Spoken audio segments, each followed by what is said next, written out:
dress up day again for you. Okay, my name's Kendra. I'm going to tell you about the first and only time that I ever snuck out of my house. What? It was First and only, yeah. May 27th, 2007, which was actually, the only reason I remembered is because it was Memorial Day. Oh, I was like, oh. I actually had to go back in my calendar and look it up so that I could be specific. But that day, I was supposed to be cleaning my room. My mom had actually told me earlier in the day, she was like, you're grounded until your room's clean and you're not allowed to leave your room until it's clean. Approved by her, so not my clean, my mom's clean, which is ridiculously clean. And so I was a rebellious 10-year-old and I didn't want to clean my room. And my sister and I were super tight when we were younger, and my dad had saddled up our horses that morning. And so she snuck into the house and was like, hey, come outside and ride the horses with me. And I was like, I'm grounded, I can't. And so we came up with this plan to sneak me out of our house without my parents finding out so that I could go ride the horses. So she went upstairs and she distracted my mom. I don't know how, but I ended up sneaking out the basement door. And I ran out to our pasture, and I was so excited because I was riding my horse and because it was my first time ever sneaking out. So our horses are pretty lazy, and they don't usually like to walk without, if you don't have, they just don't like to walk, I guess. And so we usually have to physically lead them down to the other end of the pasture because they have this favorite spot right by our house and they don't usually move from that spot. So I walked my horse down to the other end of the pasture so that she would gallop herself back after I hopped on her. So I walk her down to the other end of the pasture, and one thing you have to know about our pasture is that it's just this huge hill, and it has terraces, and so that's like little hills in the hill like this.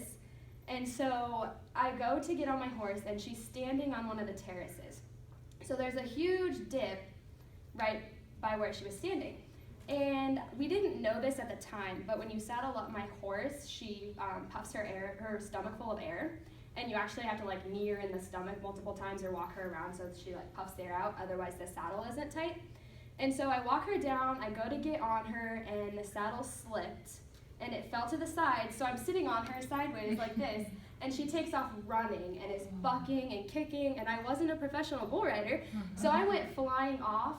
And I actually fell back into the terrace like this with my arm first. So I had a larger fall than I would have if she wasn't on a terrace. And I fell on my arm and it snapped.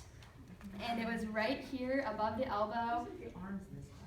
And the bone was, instead of like this, it was completely off like this. Like the whole thing just snapped right in half. But it didn't poke through the skin or anything, which was good. But being the good farmer's daughter that I am, I knew that the horse couldn't go run off on her own because she'd break the saddle or the reins or something. And so I actually went and I found her and I tried to grab the reins to lead her back to the house, and I broke my right arm and I'm right-handed. So I go to grab the reins and my arm just is kind of flopped like this, and I couldn't move it. And so I'm trying to grab the reins and my arm's flopping and she's freaking out and my dog's running around barking. And nobody except for my sister has any clue that I'm outside because I'm supposed to be cleaning my room. Yeah, not a good idea on my part.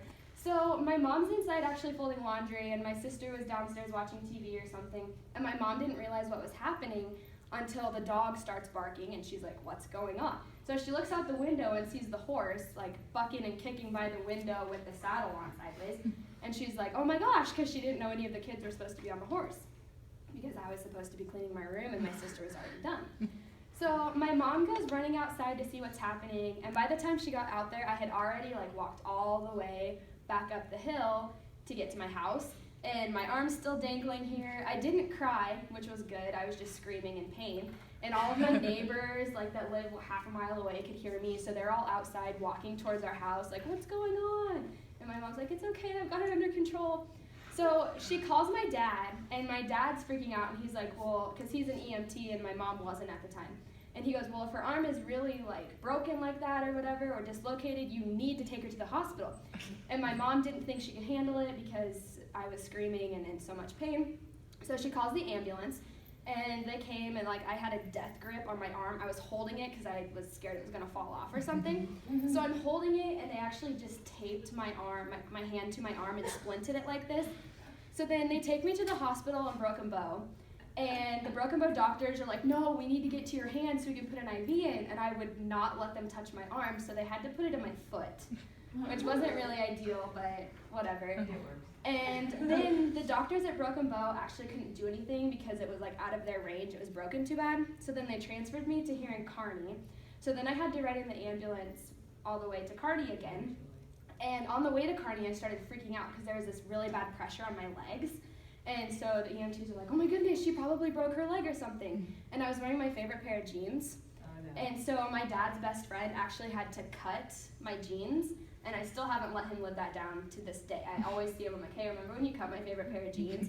And he almost starts crying every time I bring it up to him because he feels so bad. But I got to Kearney to the hospital, and I was in surgery for a couple of hours. And I get out of surgery, and my whole body was swollen, and I didn't have any clothes because they were all cut off. And they said I could go home the next day. But I didn't have anything to wear, so my mom decided she was going to go to Walmart to find me some clothes to wear. So I was left at the hospital with my dad, fresh out of surgery, which probably wasn't a good idea because my dad is extremely squeamish, especially when it comes to puke. And I had an allergic reaction to what they used to put me under. And so I started throwing up everywhere, and my dad's just freaking out, screaming, like, what do I do? What do I do? And I was like, Dad, I don't feel good. And Wait. he's an EMT, yeah. But he drives the ambulance. Oh, he drives. When there's blood or vomit, he is driving the ambulance. And so he's freaking out, doesn't know what to do, so he hit the nurse button like 100 times. And I'm like, Dad, I think after you press it once, they get the memo that they need to come. So the nurse comes in, and my dad's like he's crying because he doesn't know what to do. And so he actually had to leave the room while the nurses took care of me. And they tried to give me like crackers and frozen custard to settle my stomach. And the frozen custard was really gross and made me throw up even more, I think. And so like since that day, I haven't had frozen custard. And that summer was absolutely awful for me because it happened in May, and I was in a cast all summer and into most of the next school year. And I had pins in my arm, which they called them pins, but I called them nails because they were like this big around. They were massive.